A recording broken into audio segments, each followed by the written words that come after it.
Welcome to the Self-Growth Nerds podcast, where we help you embrace the most courageous version of yourself. My name is Marie, and I'm an adventure seeker who is obsessed with following the joy and creating more freedom. If you're eager for deep conversations, big questions, and meaningful connection, join me on the quest to discovering how we can live a more magical and memorable life. Hi! Welcome to episode number 4 of the Self-Growth Nerds podcast. It's already been a month. I really hope you're enjoying this as much as I am. Today, I want to talk about confidence. People have often told me I'm a driven, confident person, but it's not always been said in a positive light. Let me tell you a story. Here in Quebec, we have a step between high school and university called Cégep. In Cégep, I studied multimedia for 2 years. I learned about design, photography, video, coding, etc. When I was about 18, on my second year of Cégep, I went to an event where we had 24 hours to build a website. There was 4 of us on my team, 2 working on graphic design and 2 working on the code. The event was a pretty stress-inducing challenge, a room full of nerds being fed burritos and Red Bull working on their screens overnight.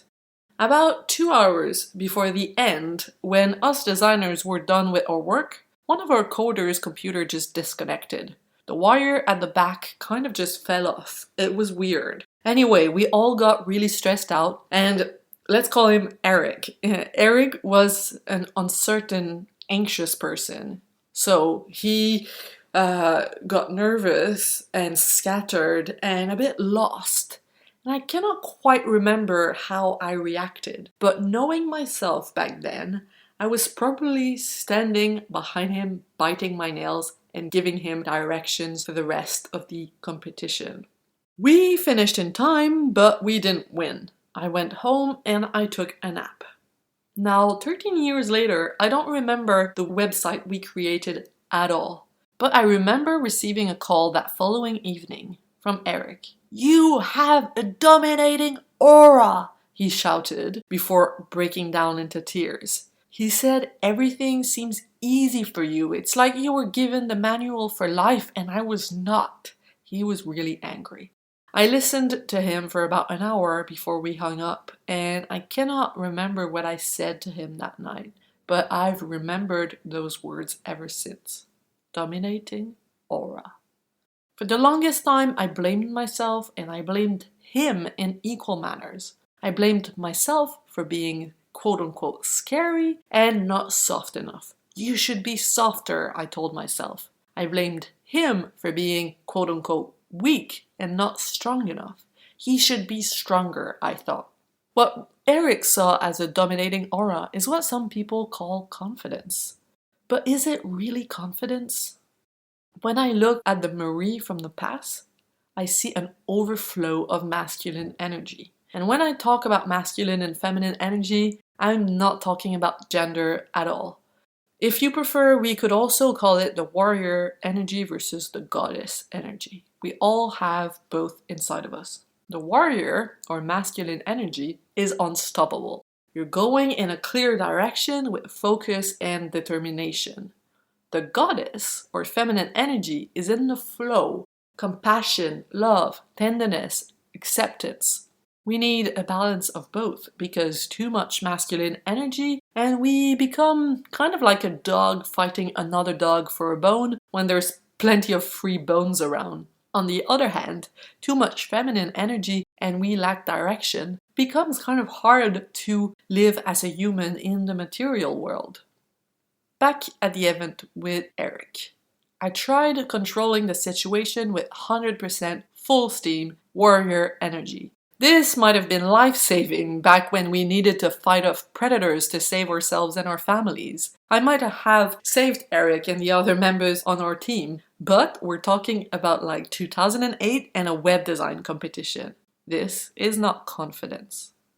I believe confidence is when you feel safe to be your whole self. Safe to own your ambitions, safe to express your thoughts, And confidence is also when you don't feel threatened by others and you feel safe to let others be who they are as well. Too often, we make our confidence dependable on outside factors, and this makes it ephemeral. Let me give you a few examples so you understand what I mean.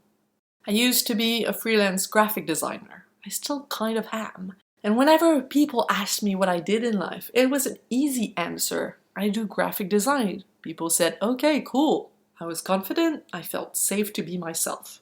Now, though, that I want to build a business and to be a coach, it's a whole other challenge.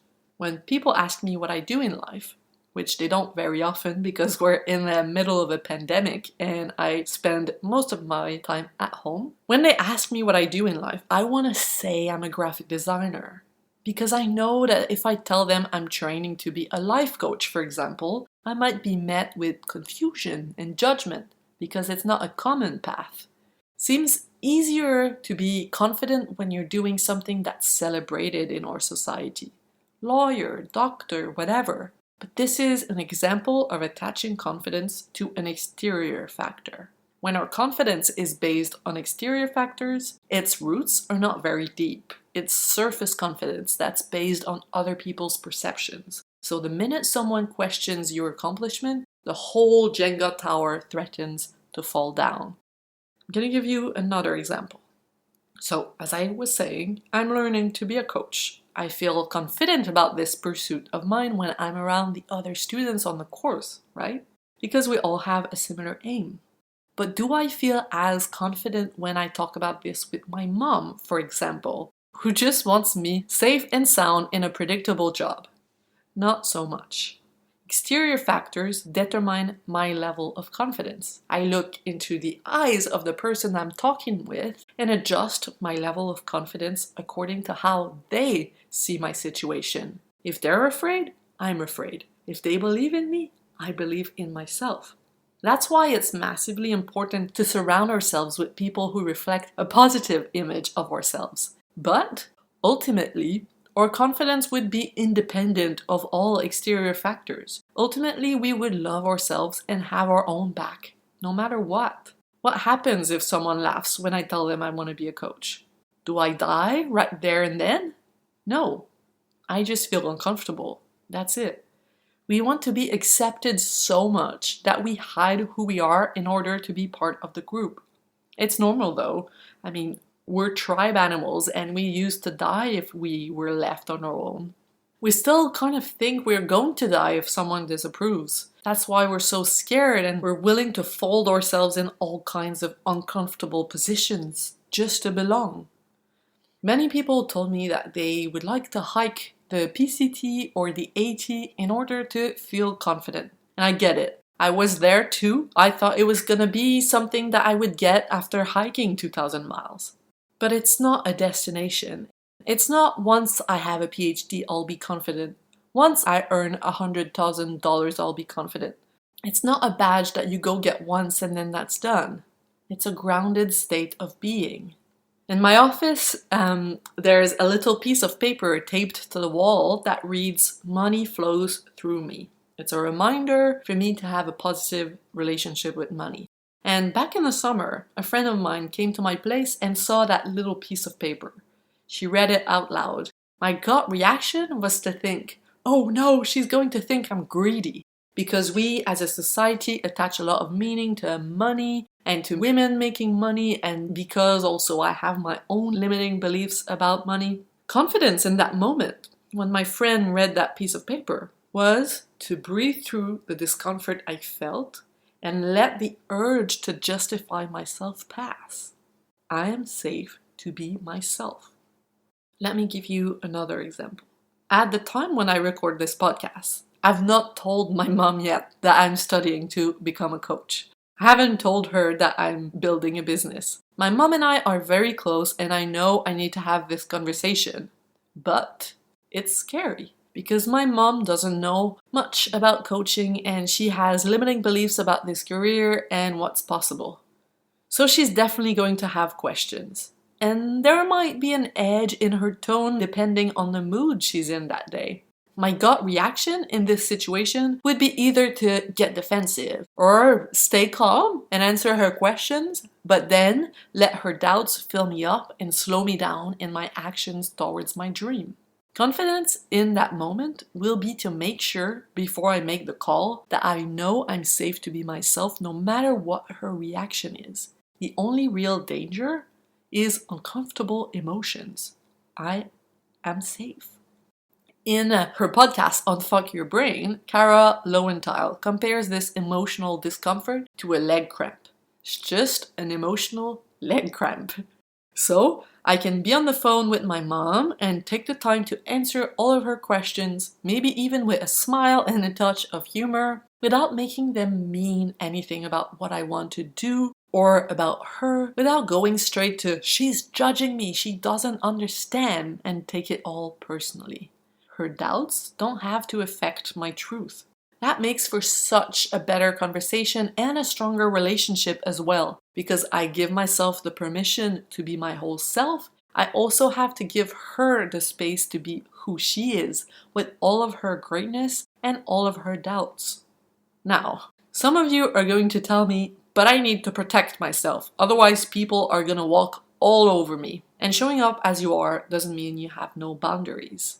Actually, the more you give yourself the permission to be your whole self, the more in love with yourself you might become and the less willing you will be to put up with bullshit. But right now, what a lot of us tend to do is to build walls around us in case we get hurt, in case we have a leg cramp. But this blocks all the sunlight. So next week, we're going to talk about those walls that we build in our lives and that are not necessary. In the meantime, you can join me on the Self-Growth Nerds Facebook group where I will host a live workshop at the end of the week and go deeper into this theme. You'll be able to download one of my illustrated worksheets and work with me on strengthening your confidence. So thank you for being here and I will see you soon. You just listened to the Self-Growth Nerds podcast. I hope you enjoyed. We publish an episode every Monday, so make sure to subscribe if you want to be notified. I want to thank my friend Etienne Galano for editing this, and I want to thank you, kind-hearted souls, for doing the inner work necessary to grow into your truest self and make the world a better, more beautiful place. My name is Marie, and I will talk to you next week.